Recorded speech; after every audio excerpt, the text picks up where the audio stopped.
mother is your first friend, your best friend, and your forever friend. And right here on the show that celebrates the incredible journey of motherhood, I am your friend and host, Sarah Roberts. Welcome to another inspiring episode of Mighty Moms on Achievement Channel.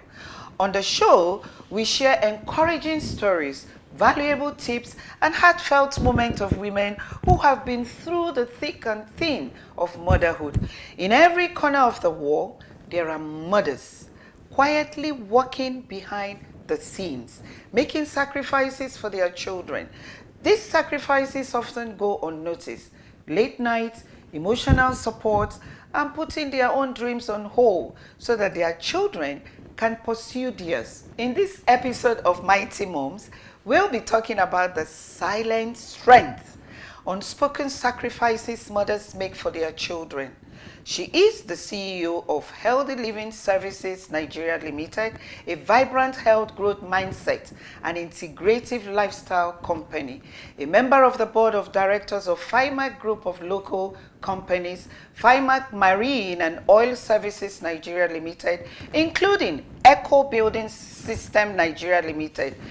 Very passionate about social impact and living a value-driven life, she's also the mother of 5 children and grandmother to 13 beautiful grandchildren.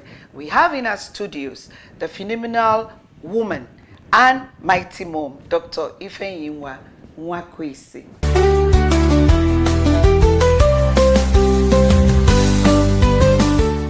Dr. Ifeyinwa Nwakwesi, once again I welcome you to this program. Thank you. Now, as a mother of 5 and a grandmother of 13 grandchildren, what are some of the biggest challenges you've had to make as a mother over the years, and how has this impacted on your children now?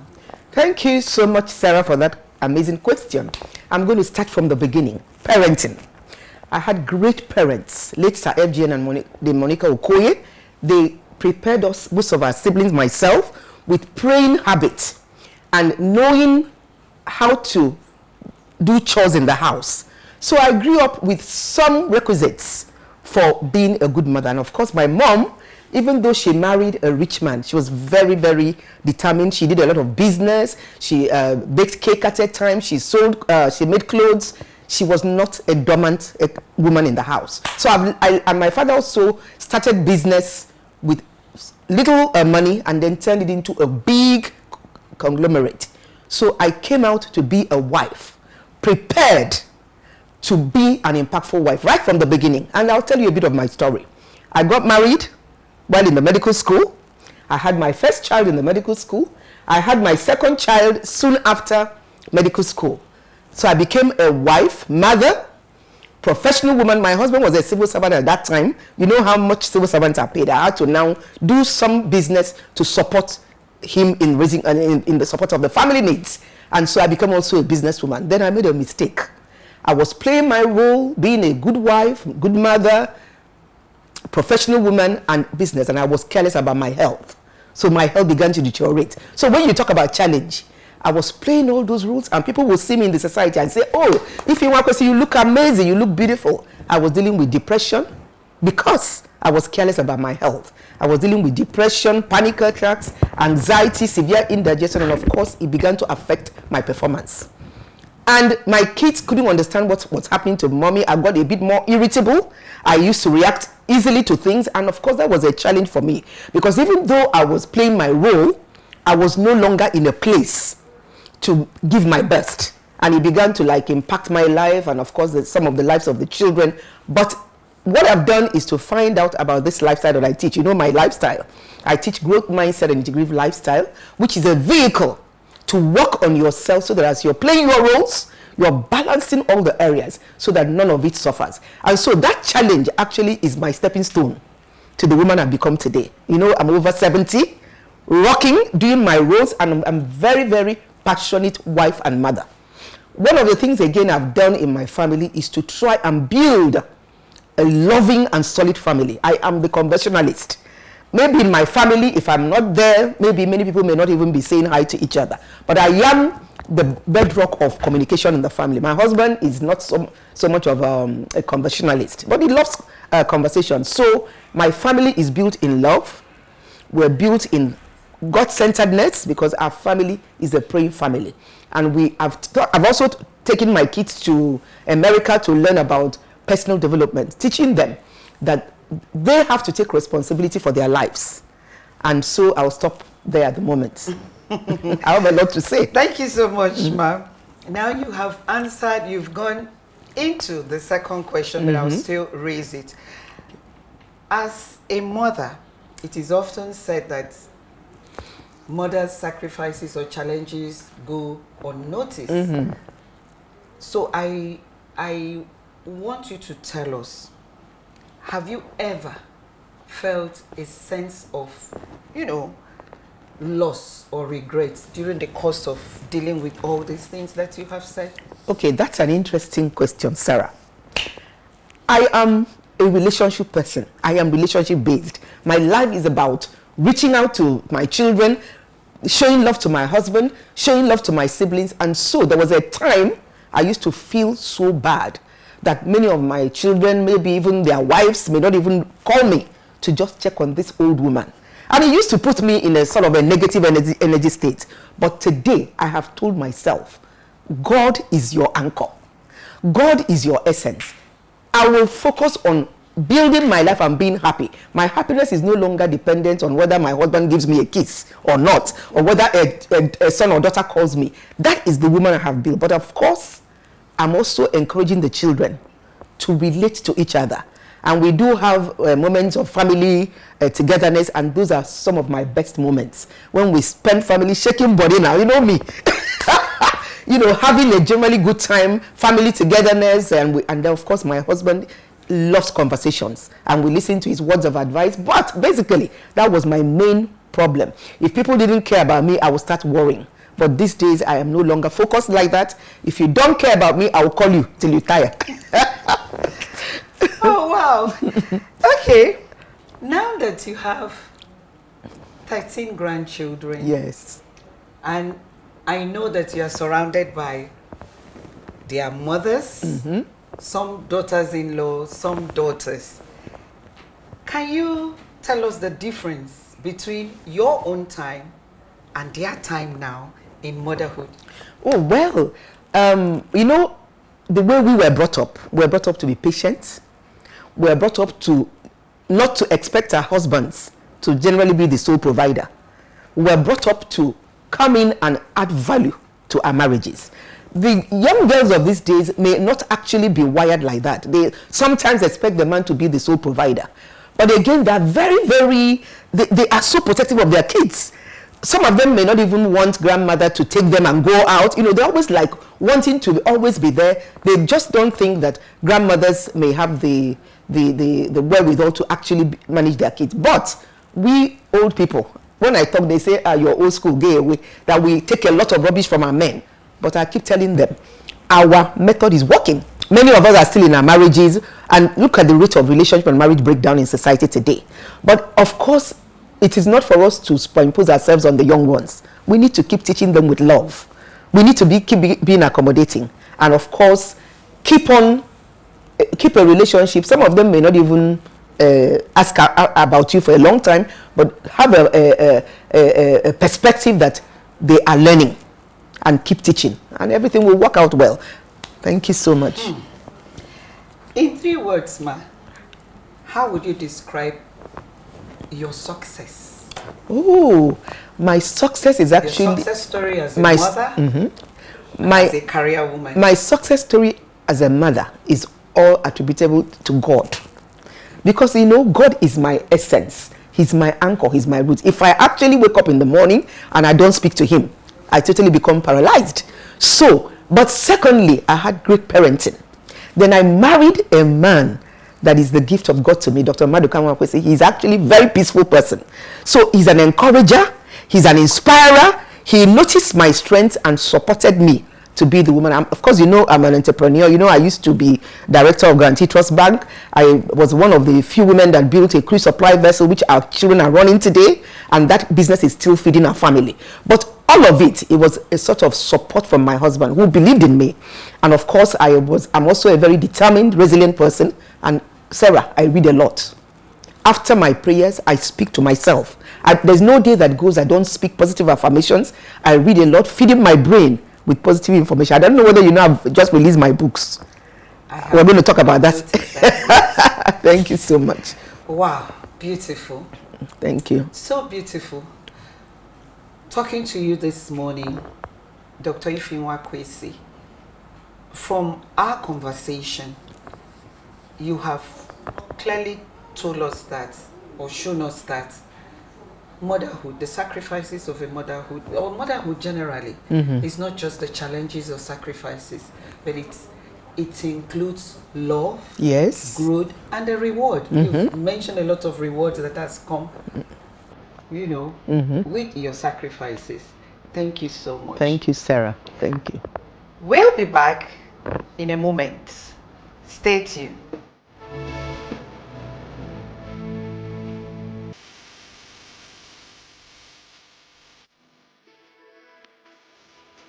Motherhood is a transformative journey that shapes our children and us. It's filled with joy, challenges, and profound growth. Today, we honor the unsung heroes, our mothers, whose love and dedication lay the foundation for our achievements. Motherhood teaches resilience, the strength to wake up each day with purpose, despite sleepless nights. This resilience empowers us to overcome obstacles and reach our goals. It fosters creativity and problem solving. From soothing a crying baby to managing a household, mothers develop invaluable skills that drive success in ever-changing environments. Today, we celebrate every mother who has doubted herself yet continue to push forward. Your love, sacrifices, and commitment are the true markers of success.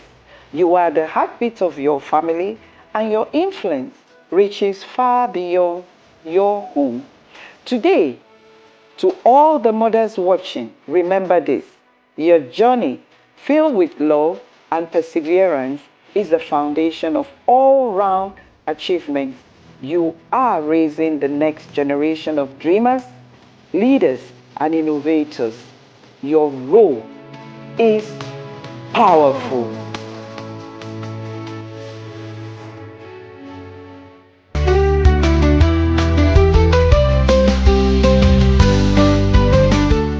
We've discussed deeply about the many sacrifices mothers make for their family and the joy of seeing the rewards come to life.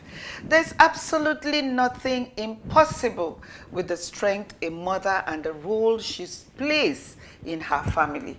We stated earlier that our guest, Dr. Ifeyinwa Nwakwesi, is also an expert of healthy living. Dr. Ifeyinwa Nwakwesi, the world knows that you are a health expert. Now, I want you to give us a practical tip or tips on how a mother can juggle between career, motherhood, and also prioritize herself, being her health and her self-being. Thank you very, very much, Sarah. That's a very profound question. The thing about life is to be grateful to God for your strengths, then have the humility to identify your weaknesses, your weak areas. You know, the body is spirit, mind, body, your relationships, your financial status, ego, owo, kudi.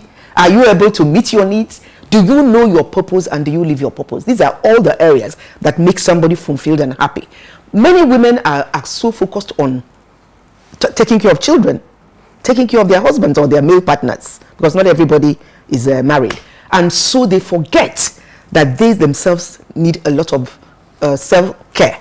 If you ignore your self-care and you start getting sick, you will not have the health and energy to keep doing your chores, and it becomes a problem. So I tell women, please, there's something I'd like to tell women today. Your marriage or your relationship is not your identity. Neither is it your purpose. Any man that is in your life is supposed to be a contributor for your happiness. He shouldn't determine your happiness, because a lot of women go into depression and moody swings when especially their relationships have problems, and that is the beginning of illness. We have forgotten that the body, somebody's spiritual being, mental and emotional being, relationship are all influencing the health. Health is not just about prescriptive drugs. Neither is it about nutritional supplements. People just take them and think perchance. And I'm telling women, stay out of conflicts. Conflict situation is not so good for your health. So what's my advice? Please, women, learn to read, learn to watch videos, learn to improve your knowledge, especially in your area of weakness. Then don't just have a quick fix. A headache, pop a pill.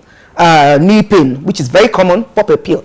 Look for something like this growth mindset and integrative lifestyle, which can teach you how to consistently and continuously work on improving that area.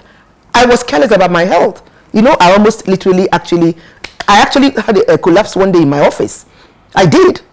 This kind of thing that happened to Onyeka had happened to me. But God gave me a chance to recover, and that is why I'm so passionate about people preventing chronic disease and achieving vibrant health. In this sort of thing, I can't give you all the tips, but basically, there are strategies. Are you ready to commit?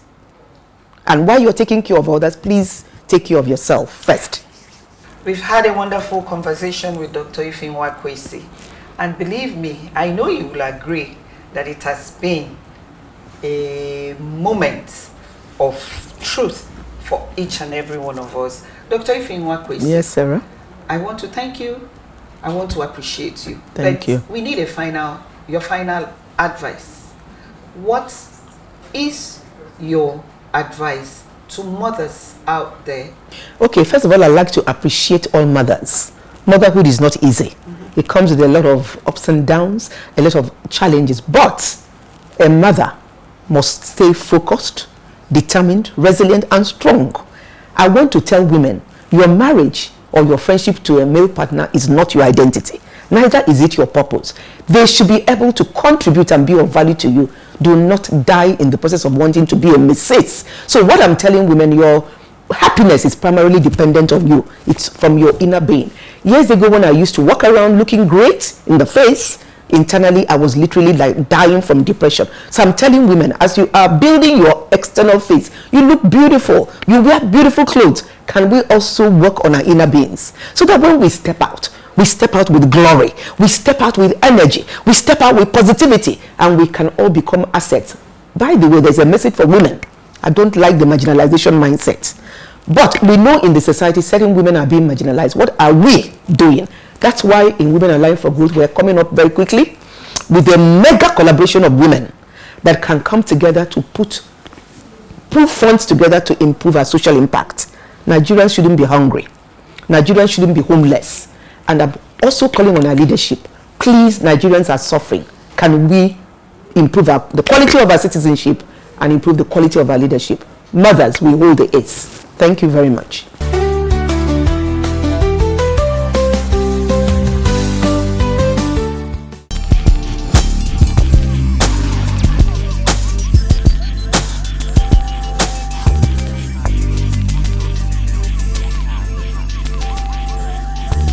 Before my coming here, I used to have that fright, in me, and a butterfly kind of feeling.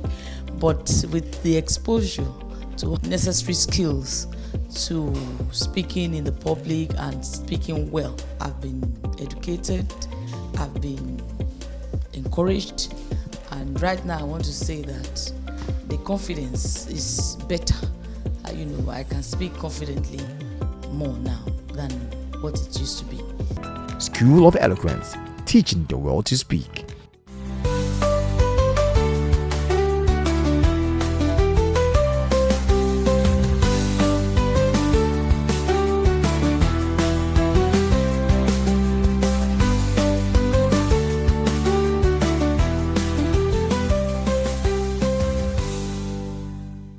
Thank you so much for joining us on this episode of Mighty Mom. I hope you enjoyed the show and found inspiration in the stories and advice we've shared today. In the words of Maya Angelou, do the best you can until you know better. Then, when you know better, do better. I am Sarah Rabbit. See you next week.